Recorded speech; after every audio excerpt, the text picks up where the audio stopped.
जिस धरती के कण कण में वीरता की पहचान हो, जिस धरती की माटी में परंपराओं की खुशबू हो, जिस धरती का गौरवशाली इतिहास हो, ऐसा है हमारा प्यारा राजस्थान।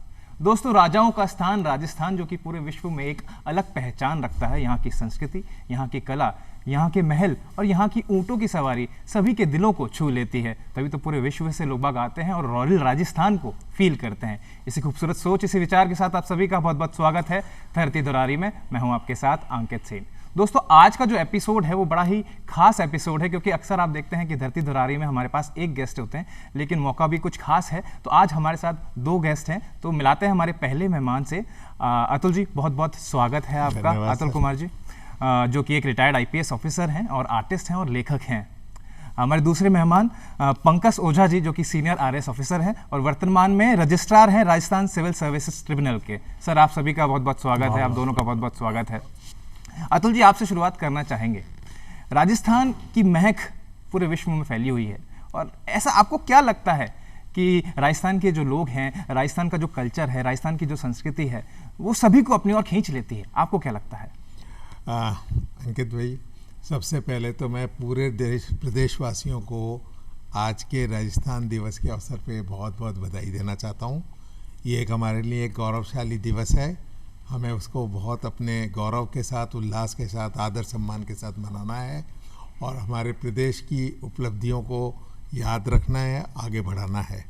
तो सबको मेरा बहुत बहुत सबको मेरी बधाई।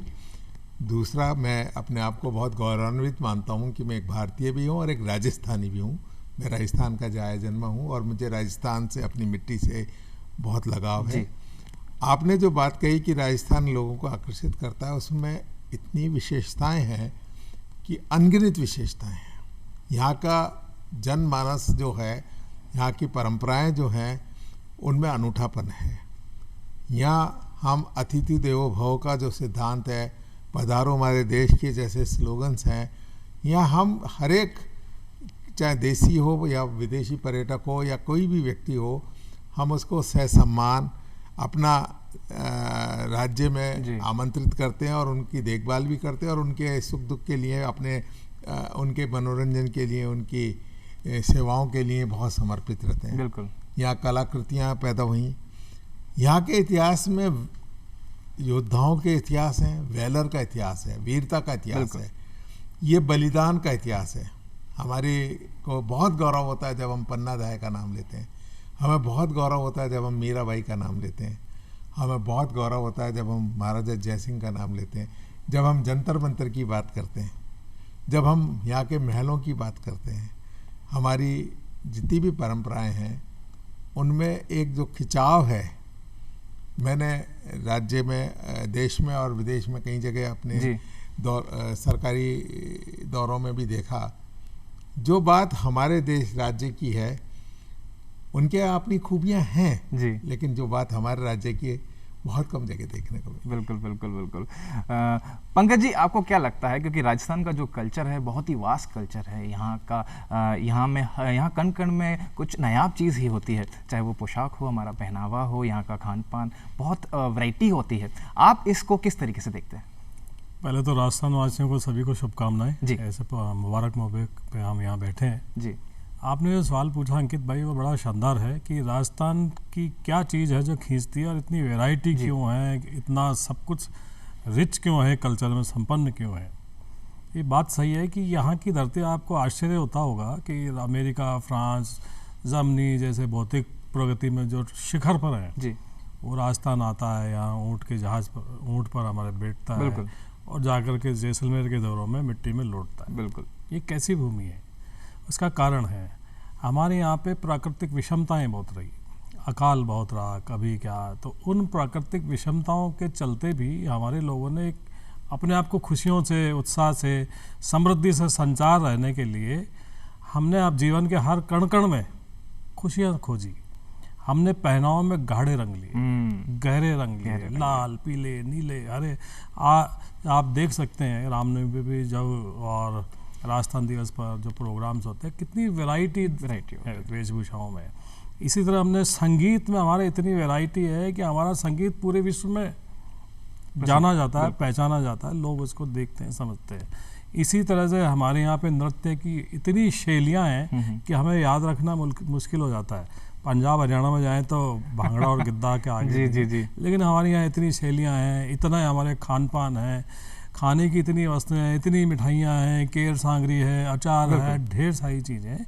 उसका कारण है कि प्राकृतिक विषमताओं के चलते भी हमने हमारी खुशियों, हमारे आनंद को कमज़ोर नहीं होने दिया। हमने जीवन के कण कण में रंग डाले हैं, बिल्कुल, इसलिए यहाँ विभिन्नताएं हैं। बिल्कुल। और वो कहते हैं ना, अनेकता में ही एकता वाला जो उदाहरण है, राजस्थान के जो लोग हैं वो सटीक उदाहरण है इस चीज़ का। अतुल जी, आपको नहीं लगता कि क्योंकि राजस्थान के जो लोग हैं वो बहुत जल्दी अडैप्ट हो जाते हैं, और अनेकता में ही एकता वाली जो उदाहरण जो हम पूरे वर्ल्ड में देते हैं, राजस्थानी कहीं ना कहीं उस पर खड़े उतरते हैं।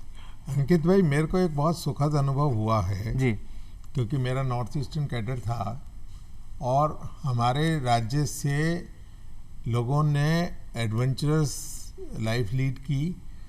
उनकी घर में कोई कमी नहीं थी जी। वो अपनी शेखावटी एरिया में आप जाइए, हवेलियां खड़ी हुई हैं, कोई वो भुखमरी नहीं थी, कोई रोज़गार की कमी नहीं थी, कोई व्यापार की कमी नहीं थी, परंतु उनके एडवेंचर स्वभाव ने और उनके व्यापार के विस्तार में और फिलंथ्रोपिक स्वभाव ने उन्हें हमारे देश के सुदूर पूर्व कोनों तक पहुंचाया, जहाँ की भाषा, खान पान, ज्योग्राफी से, इतिहास से वो वाकिफ भी नहीं थे जी। और आज के हालत तो काफ़ी अच्छे सुधरे हुए। उस समय यातायात के साधन नहीं थे, जंगली जानवरों का और अलग अलग तरह की दुविधाओं का सामना करते हुए भी उन्होंने उन जगहों पे जाकर अपने आप को बसाया, वहाँ की भाषा, खान पान को अपनाया और वहाँ के विकास में अपना पूरा योगदान दिया। बिल्कुल। शिलोंग, मेघालय में, असम में, नागालैंड में, अरुणाचल में आप जाइए तो आपको ऐसे संस्थान मिलेंगे जिनके संस्थापक राजस्थानी हैं। और मैंने जब अध्ययन किया और लोगों से बातचीत की तो पता चला कि उनके अच्छे भरे पूरे घर थे राजस्थान में, उनको कोई मजबूरी नहीं थी अपना देश छोड़ के जाने को। एक तो ये स्वभाव मुझे बहुत अच्छा लगा। दूसरा, हमारे यहाँ पे हमने बहुत पहले ये जान लिया था कि विद्वता में बहुत गुण है। हमारे यहाँ विद्वान हुए, हमने संस्कृत, महाभारत काल में भी हमारे राजस्थान का योगदान रहा, हर काल में रहा, हर युग में राजस्थान का भाव रहा। हमारे यहाँ पुष्कर के तक पांडवों के आने का है, विराटनगर में उन्होंने अज्ञातवास लिया। एक बात जो अभी प्रदीप जी ने बताई कि गाढ़े रंग लिए, देखिए राजस्थान में रेगिस्तान की वजह से जी कई चीज़ों की कमी दिखती थी। हमारा एक मोनोटोनस कलर था, उस कमी को हमारे भाइयों ने, राजस्थानी भाइयों ने, महिलाओं ने कभी अपने पे हावी नहीं होने दिया और उस कमी को अपने पहनावे से, खान पान से, गीत संगीत से किया। मैं यहाँ ये बताना चाहूँगा कि बहुत कम राज्य ऐसे हैं जिनका फोक म्यूजिक क्लासिकल बन जाता है। बिल्कुल। हमारा जो मांड है, केसरिया बालम, वो हमारे यहाँ शास्त्रीय संगीत की श्रेणी में आता है। हमारे जो यंत्र हैं, वाद्य यंत्र हैं, उनकी क्लासिकल उपयोगिता बढ़ी है और हमारे यहाँ वैरायटी है, हमारे मोनोटोनस म्यूजिक नहीं है। हमारे यहाँ के विद्वानों ने साहित्य में और 2-3 पुरस्कार तो मिलते ही राजस्थानियों को हैं। बिहारी पुरस्कार राजस्थान को ही मिलता है जी। व्यास सम्मान मिलता है। फिल्मों में बहुत योगदान दिया राजस्थान की फिल्में, और हमारे यहाँ के प्रसिद्ध लोगों ने साहित्य को जन्म दिया। अच्छे हमारे यहाँ से राजनेता बने जिन्होंने राष्ट्रीय स्तर पे पूरी क्रांतियाँ करी। बिल्कुल। और आज का दिन जो हम मना रहे हैं राजस्थान दिवस का, उसका भी शायद दर्शक जानते ही होंगे कि राज्य के एकीकरण के समय की जो चौथी स्टेज थी, चौथा चरण था जी, हम उसको आज हम सेलिब्रेट बिल्कुल कर रहे हैं। बिल्कुल, और बिल्कुल सही कहा आपने सर, बहुत ही हर्ष और उल्लास के साथ हम मनाते हैं इसको। पंकज जी, आपको क्या लगता है, राजस्थान दिवस राजस्थान पूरे विश्व में बनाते हैं क्योंकि राजस्थान के जो लोग हैं पूरे विश्व में बसे हुए हैं और कहीं ना कहीं वो भी इसको हर्ष और उल्लास के साथ मनाते हैं हमारे साथ, और राजस्थान तो पूरा बनाता ही बनाता है।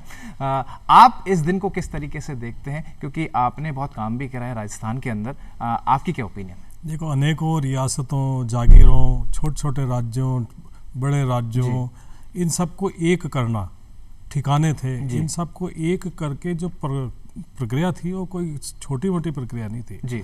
कोई भी अपना शासन छोड़ना नहीं चाहता था।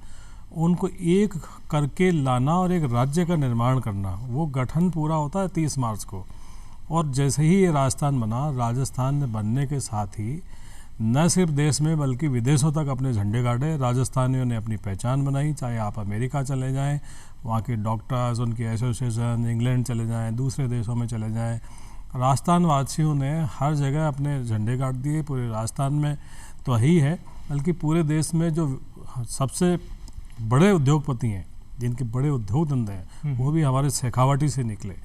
यहाँ के निकल कर के लोग, एलन मित्तल साहब को अगर देखें तो उन्होंने वर्ल्ड लेवल पे अपना काम किया।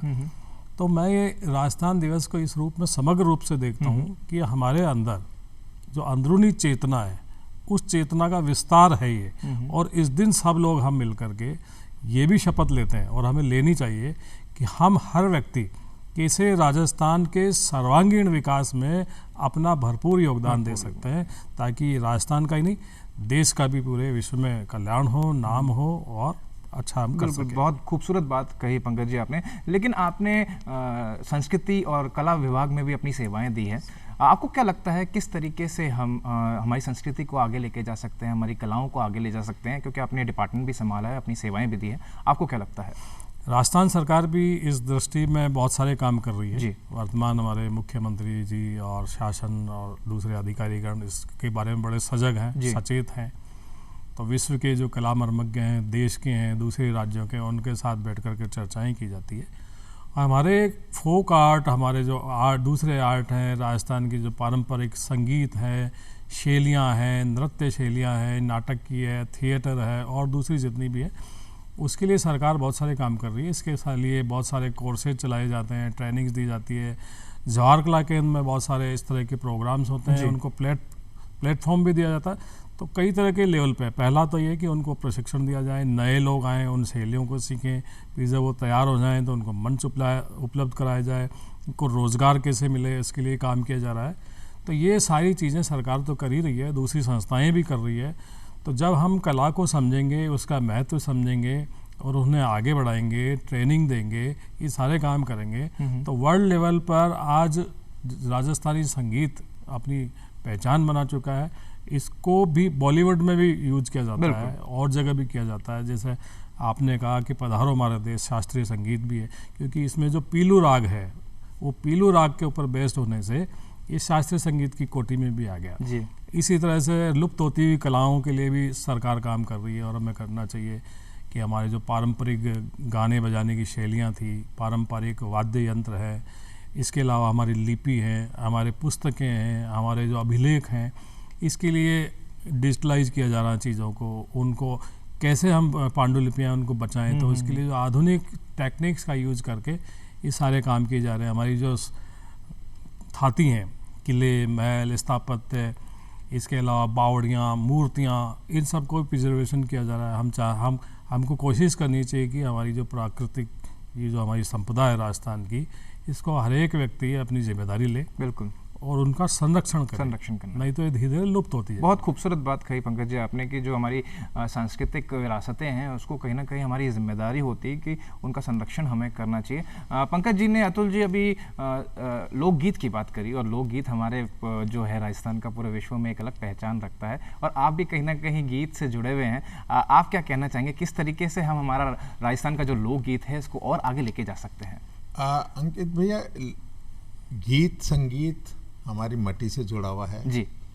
और आप ये देखिए कि जो हमारी महिलाएं हैं जो रोज़मर्रा का काम करती हैं, बिल्कुल, चाहे वो चक्की चला रही हों या ओखल कर रही हों या पानी भरने जा रही हो, पनियारिन है, घरवा, वो डेली का जो रूटीन है उनका, जो दैनिक दिनचर्या, उसके अंदर भी वार त्योहार में भी वो वहाँ के मोटिव लेकर के गीत बनाती हैं।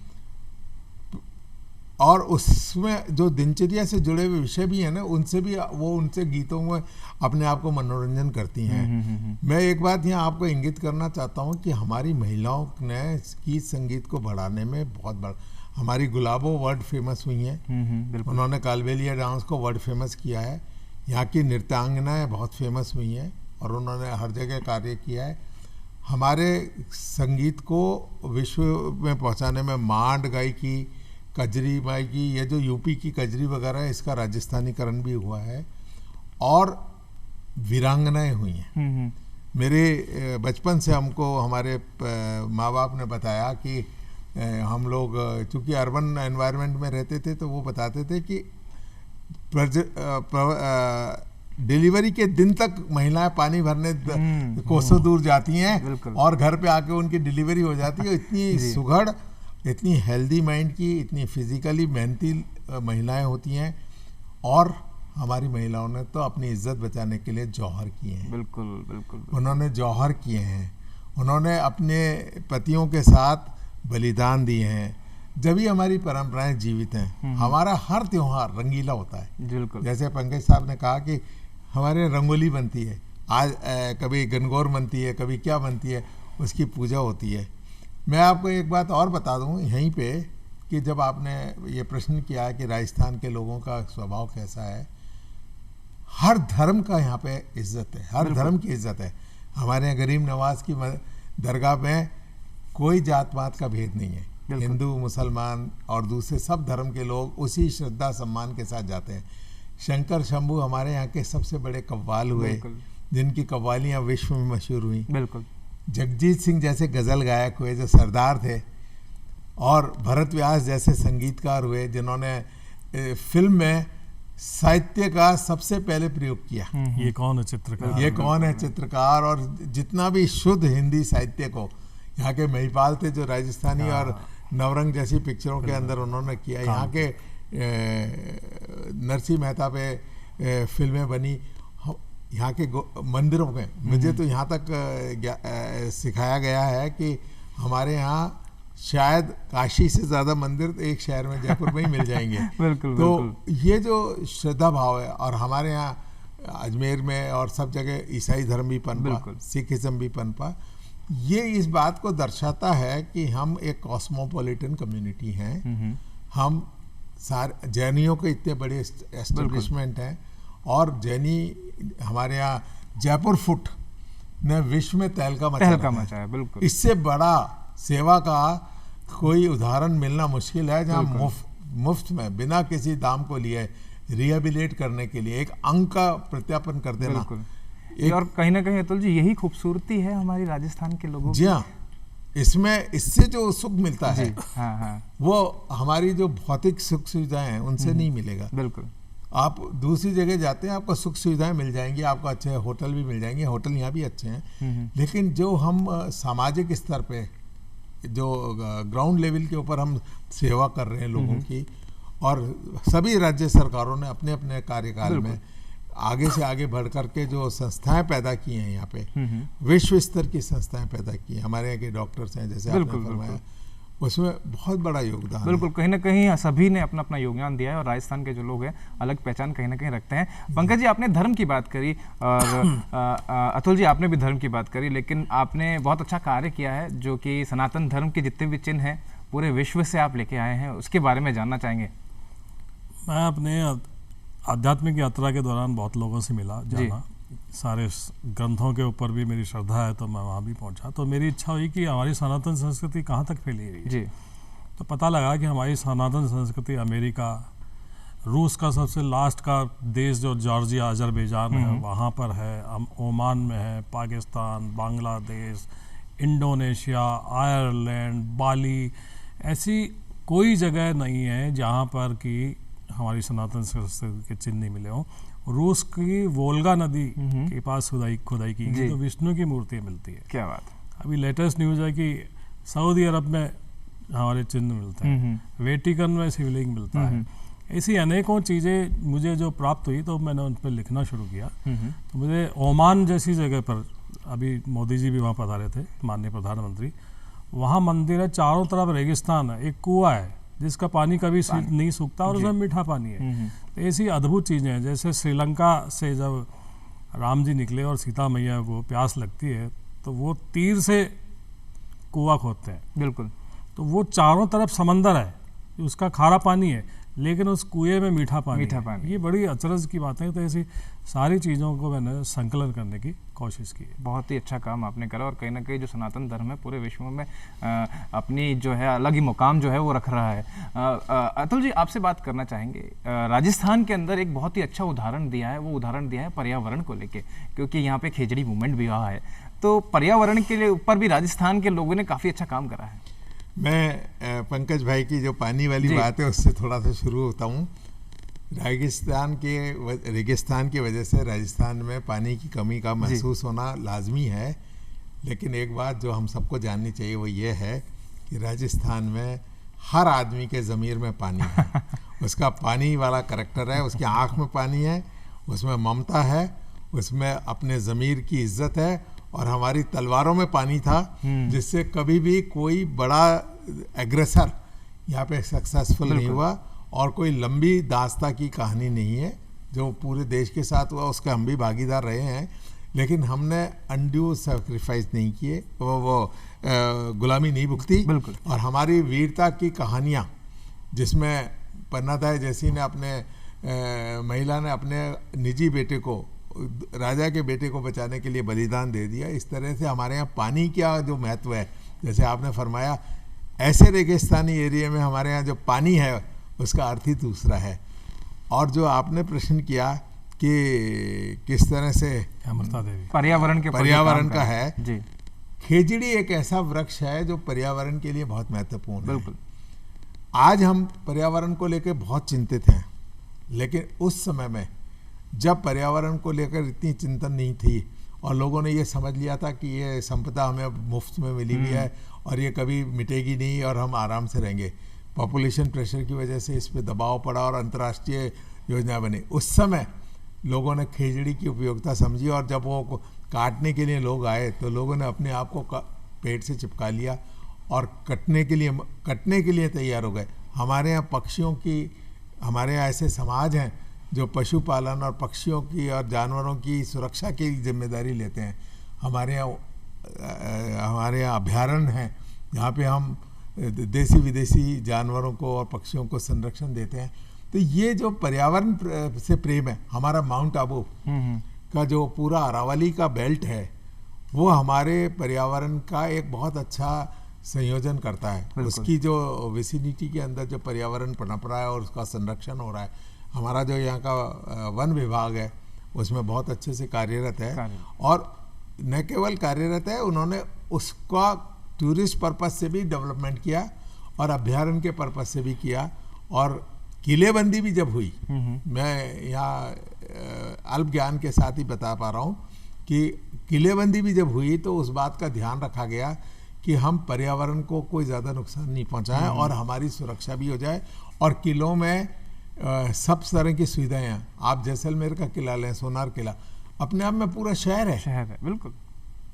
आप जूनागढ़ का किला लीजिए, बीकानेर का, आप जयपुर का नाहरगढ़ किला लीजिए, यहाँ का जो भी विकास हुआ, जो भी ऐतिहासिक विकास हुआ, उसमें पर्यावरण को बहुत मान्यता दी गई और उसके अनुरूप ही वहाँ पे परिवर्तन लाए गए। अनावश्यक रूप से कोई विकास नहीं हुआ। बिल्कुल। मकराने का पत्थर हमारा ताजमहल तक में लगा हुआ है, विक्टोरिया मेमोरियल में लगा हुआ है। किस तरह से मूर्ति कला यहाँ पनपी, लेकिन पर्यावरण को कोई दोष नहीं दे सकता। बिल्कुल बिल्कुल। हमारी खानों में कोई एक्सीडेंट नहीं हुआ और यही खूबसूरती है हमारे, तांबा निकला, अभ्रक निकली, कोई एक्सीडेंट नहीं हुआ। बिल्कुल बिल्कुल, यही खूबसूरती है हमारी राजस्थानियों की। पंकज जी, आपके पास आना चाहूँगा और आपसे, सरकार ने हाल ही में जितने भी जिले हैं उसका विस्तार किया है, उससे कितनी मदद मिलेगी कला को, कितनी मदद मिलेगी हमारी संस्कृति को? आपको क्या लगता है कि किस तरीके से हमारा विस्तार हो सकता है इसका, अगर मैं कला के क्षेत्र में बात करूं तो? मैं पहले वाले सवाल के साथ इसको भी जोड़ना चाहूँगा कि अमृता देवी ने जैसे 343 महिलाओं के साथ जो अपना बलिदान दिया, सोच करके देखें तो विश्व में ऐसी कहीं कोई चेतना नहीं मिलती कि एक वृक्ष के लिए कोई अपनी जान दे दे। बहुत बड़ी बात है। इसी तरह से राजा शिवी, पर्यावरण की रक्षा का भाव देखो कि एक पक्षी को बचाने के लिए बहेलियों को कहते हैं कि इसके वजन के बराबर मेरी जंघा का मांस आप काट लो, ऐसी चेतना। और राजस्थान की सबसे बड़ी बात कि इतनी शरणागत वत्सलता विश्व में उदाहरण ही नहीं है इस तरह के, कि कोई अपनी जान दांव पे लगा दे। इसी तरह राजसमंद के गांव में देखो, गांव वालों की हमारी चेतना देखो कि बेटी पैदा होती तो 11 पेड़ लगाते हैं, आज वहाँ बड़ा हरा भरा जंगल पैदा हो रहा है।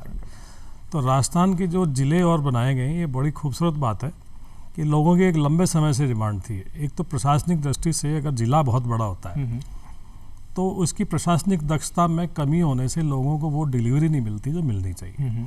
हमारे से जो बड़े राज्य हैं, मध्य प्रदेश हैं या और भी हैं, तो हमारा राजस्थान देखा जाए तो देश में सबसे बड़ा राज्य है, परंतु हमारे ज़िले कम है। अब लोगों को 100-150 किलोमीटर की यात्रा करके और जिला मुख्यालय पे आना पड़ता है, तो उनके श्रम संसाधन सभी की उनका अपव्यय होता है।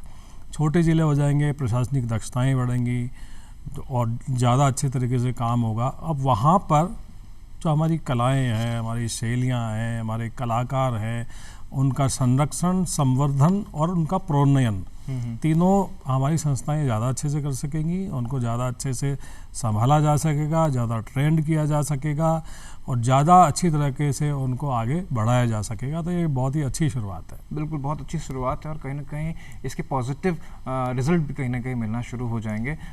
लेकिन सर, आप एक आर्टिस्ट हैं, मुझे पता है, और ये मौका मैं जाने नहीं दूंगा। तो आप कविताएं भी लिखते हैं और बहुत अच्छा आप गाना भी गाते हैं। तो आज मैं आपसे अनुरोध करना चाहूँगा कि हमारे दर्शकों के लिए कौन सी कविता आज आप सुनाने वाले हैं? मैं आपको सुनाऊंगा जी। मैं यह सूचित करूं कि मेरे बाबा ग्रैंडफादर सबा जयपुरी साहब, चांद बिहारी लाल जी सबा, उर्दू के बहुत बड़े शायर हुए हैं, जयपुर के, तूतिया राजस्थान को टाइटल मिला हुआ था। लेकिन मेरी अपब्रिंगिंग में मेरी माँ बाप का ज़्यादा सहयोग रहा और उन्होंने मुझे हिंदी साहित्य की तरफ ज़्यादा प्रेरित किया। पेंटिंग में मैं राम गोपाल जी, विजय अर्घवी जी से बहुत प्रभावित था, उन्हीं की शैली को मैं फॉलो करता रहा और सेल्फ लर्निंग में ही मैंने किया, क्योंकि पढ़ाई लिखाई भी साथ चल रही थी। मैं आपको एक कविता सुनाना चाहूँगा। ये कविता मैंने एक ऐसे मौके के लिए लिखी है कि जब आदमी का दिल खुश होता है जी, क्योंकि ये खुशी का मौका है, तो हम कोई ऐसा मोमेंट हमारी लाइफ में आता है जब हम प्रसन्न होते हैं या हमें अच्छा लगता है, तो मैं बिल्कुल आपके लिए, आज फिर खिला गुलाब मेरे आंगन में, आज फिर खिला गुलाब मेरे आंगन में, आज फिर छुआ मुझको शीतल पवन ने, आज फिर खिला गुलाब मेरे आंगन में, आज फिर छुआ शीतल पवन ने, आज फिर समेटी मैंने बिखरी हुई चीज़ें, आज फिर गुनगुनाया कोई गीत मैंने। क्या बात है। आज फिर खिला गुलाब मेरे आंगन में, आज फिर छुआ मुझको शीतल पवन ने, आज फिर समेटी मैंने बिखरी हुई चीज़ें, आज फिर गुनगुनाया कोई गीत मैंने। अच्छा लगा आज मुझे खिड़कियों का खुलना। क्या बात है। अच्छा लगा आज मुझे खिड़कियों का खुलना, चिड़ियों का चहकना, तितलियों का उड़ना, आज फिर याद आए कुछ बीते हुए पल, कभी मुस्कुराया मैं, कभी नैन हुए सजल। अच्छा लगा आज मुझे दर्पण निहारना, अच्छा लगा आज मुझे दर्पण निहारना, उलझे हुए बालों को देर तक संवारना, आज फिर दिल ने किया सवाल पुराना, आज फिर दिल ने किया सवाल पुराना, होता नहीं क्यों ऐसा जादू रोज़ाना, आज सोचा तो मुझे एहसास हुआ, बदली फिजाओं का राज फाश हुआ, बजने लगते हैं हज़ार साज जब कासिद देता है दस्तक। क्या बात है। बजने लगते हैं हज़ार साज जब कासिद देता है दस्तक, महकने लगता है मेरा घर जब मिलता है तुम्हारा खत। क्या बात है। दिल पूछता है ये कासिद रोज़ क्यों नहीं आता, तुम्हारा प्यार भरा खत रोज़ क्यों नहीं लाता, आज फिर मैंने मांगी रब से दुआ ये, मेरे दिल की जो चाहत है वही हुआ करे, आज फिर मैंने दिल को बहलाया देर तक, पढ़ता रहा दिन भर बस तुम्हारा खत, आज फिर सजदे में सिर को झुकाया मैंने, आज फिर कोई गीत गुनगुनाया मैंने। क्या बात है, क्या बात है। बहुत खूबसूरत, बहुत खूबसूरत अतुल जी। और कहीं ना कहीं यही आपके अंदर जो कला है, जिस तरीके से राजस्थानी हम लोग हैं, बहुत ही मल्टीटास्किंग होते हैं और बहुत वैरायटी होती है हमें, ठीक उसी तरह आपके अंदर भी बहुत वैरायटी है, क्योंकि आप साथ के साथ कविता भी लिखते हैं, खुद लिखते भी हैं और आर्टिस्ट भी हैं। और रिटायर्ड आईपीएस ऑफिसर भी हैं अभी आप। तो बहुत ही अच्छा लगा ये सब चीज़ें जान के, आपने जिस तरीके से इस खूबसूरती से कविता सुनाई। पंकज जी, आपसे जानना चाहेंगे कि क्योंकि राजस्थान दिवस भी है और साथ ही एक और उपलक्ष्य है, वो है रामनवमी का। और जब भी मर्यादा पुरुषोत्तम जी की बात होती है, राम जी की जब भी याद आती है, तो बहुत सारे संस्कारों की बात आती है, क्योंकि राजस्थान में परंपरा संस्कार कूट कूट के भरे हुए हैं। ऐसे में आप क्या कहना चाहेंगे हमारे व्यूवर्स को? राम भारत की चेतना के संवाहक हैं जी। राम हमारे मनों में, हमारी आत्मा में, हमारे दिल में, हमारे जीवन में इतने बसे हुए हैं कि हमारे संबोधन भी राम राम है। राम इस युग के, या कि अब तक की जितने युग हैं उनमें, उनसे बड़ा पथ प्रदर्शक, उनसे बड़ा मार्गदर्शक, उनसे बड़ा मर्यादा का संवाहक, उनसे बड़ा प्रेमी, उनसे अच्छा पुत्र, उनसे अच्छा भाई, उनके जैसा मित्र, उनके जैसा शिष्य कोई इस धरती पर नहीं हुआ। पिता की एक बात पर वो सब कुछ त्याग कर चल देते हैं। संसाधनहीन एक साधारण मनुष्य के रूप में जंगल में वो निवास करते हैं और एक बहुत बड़ा संदेश अनजाने में दे जाते हैं कि पर्यावरण से कैसे प्रेम किया जाए, पर्यावरण के साथ कैसे रहा जाए। जंगल के पेड़ पौधे, पक्षी, मृग, हिरण, सबके साथ में वो कहीं ये नज़र नहीं आता है कि वो राजपुत्र हैं।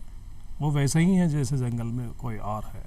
उनके होने से जंगल में कोई डिस्टरबेंस नहीं है, उनके होने से जंगल में मंगल है। इसी तरह से एक संसाधन विहीन व्यक्ति तत्कालीन विश्व के सबसे बड़े खतरनाक व्यक्ति से कैसे अपनी पूरी रणनीति के साथ, पूरी शक्ति के साथ, अपने मस्तिष्क का प्रयोग करके, अपने मनोबल, अपने साहस का प्रयोग करके कैसे उस जंग को जीतता है और कैसे अपनी पत्नी के प्रति प्रेम को प्रदर्शित करता है। ये ऐसी चीज़ें देखने को नहीं मिलती। वो हमें निजी धर्म, जीवन में धर्म भी सिखाते हैं, हमें राजधर्म भी सिखाते हैं कि यदि कोई की प्रशासन है, तंत्र है, तो उसमें एक छोटे से छोटे आदमी की भी बात सुनी जानी चाहिए। वो ऐसी समस्या विहीन राज्य की स्थापना कर देते हैं जहाँ सभी प्रसन्न हैं, सभी खुश हैं। और इसीलिए हमारे संविधान में, जब हमारा संविधान बनाया गया, तो राम राज्य की बात भी उसमें लिखी जाती है। और हमारे संविधान के शुरू के पन्नों में राम दरबार का भी चित्र है। ये हमारे राम हैं और ये हमारे संबोधन में भी है। और आज रामनवमी है तो सभी को इसलिए भी ढेर सारी शुभकामनाएं कि हम राम के चरित्र से सीखें। धैर्य, मर्यादा, गरिमा, गंभीरता, भ्रातृ प्रेम, प्रत्येक प्रकृति के लिए प्रेम, जीवन के हर अंग में प्रेम, ये हमें उनसे सीखना होगा। बिल्कुल, और बहुत कुछ सिखा देते हैं हमारे भगवान राम। अतुल जी, क्योंकि मुझे पता है कि आप बहुत अच्छे आर्टिस्ट हैं, कुछ गीत, कुछ भजन राम जी के ऊपर अगर आपने लिखा हो, अगर आप सुनाना चाहें हमारे दर्शकों को। मैंने कोई धार्मिक भावना से तो गीत नहीं लिख पाया हूँ, लेकिन मैं ये कह सकता हूँ कि हम लोगों की जो अपब्रिंगिंग है उसमें, जैसे कि भाई साहब ने बताया कि राम राम हमारा संबोधन है। हमारे यहाँ एक परंपरा है कि हम डायरियों में सीताराम सीताराम सीताराम लिखते हैं जी। और श्री रामचंद्र कृपालु भजमन हरन भव दारुणम का जो गीत है जी, ये मेरे ख्याल से हमें घुट्टी में पिलाया जाता है। किसी भी अवसर पे हम लोग जब पूजा पाठ करते हैं, इस गीत के बिना कार्यक्रम संपन्न ही नहीं होता है। आत्मा में बस गया, आत्मा में बसा हुआ है। और मैं आपको ये बता दूं कि ये जो रामराज की परिकल्पना है, ये कोई ऐसा विचित्र संयोग नहीं था। मेरे ख्याल से ये भगवान का अपना निर्णय था कि वो अयोध्या के राजा होकर के किस तरह से देश का एकीकरण करने में करें। और उन्होंने अपने ही जीवन को जोड़ करके भारत के विभिन्न हिस्सों में जाकर के जो उस समय की विषमताएं थीं उनको वो पार करते हुए एकीकरण का पूरा रास्ता निकाला। और उन्होंने एक ऐसे राज्य की स्थापना की जिसे रामराज के कई अर्थ निकाले जाते हैं, लेकिन रामराज में लोकमत को मान्यता मिली और सच्चाई को मान्यता मिली। सच्चाई की जो विजय है उसका सबसे बड़ा, आप देखिए कि हम सनातन धर्म में रामकृष्ण दोनों को साथ मानते हैं।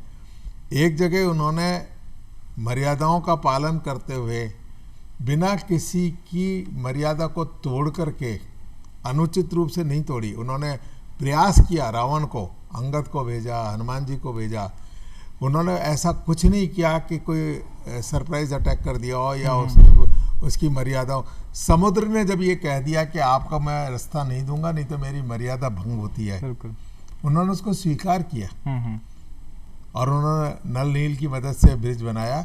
ये उन्होंने समुद्र की रिक्वेस्ट पे किया था और रावण की भी मर्यादाओं का ध्यान रखा। और जब उसकी मृत्यु के नज़दीक आता है तो जैसा कि हम पढ़ते हैं, लक्ष्मण जी को भेज के उससे राजकाज के बारे में ज्ञान लेने का, उसको पंडित मानते थे वो।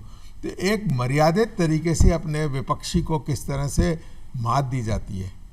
माता सीता ने एक तिनके के सहारे अपना पूरा बिल्कुल वो कर रखा था। ये राम नाम की ताकत, ये राम नाम की ताकत है। बिल्कुल अतुल जी, तो बहुत वो खूबसूरत बात साइकी है, वो हमारी अपब्रिंगिंग है। बिल्कुल, इसलिए हम ये तो नहीं कह सकते हम बहुत सात्विक और धार्मिक लोग हैं, लेकिन हम राममय जरूर हैं। बिल्कुल बिल्कुल, बहुत खूबसूरत बात कही।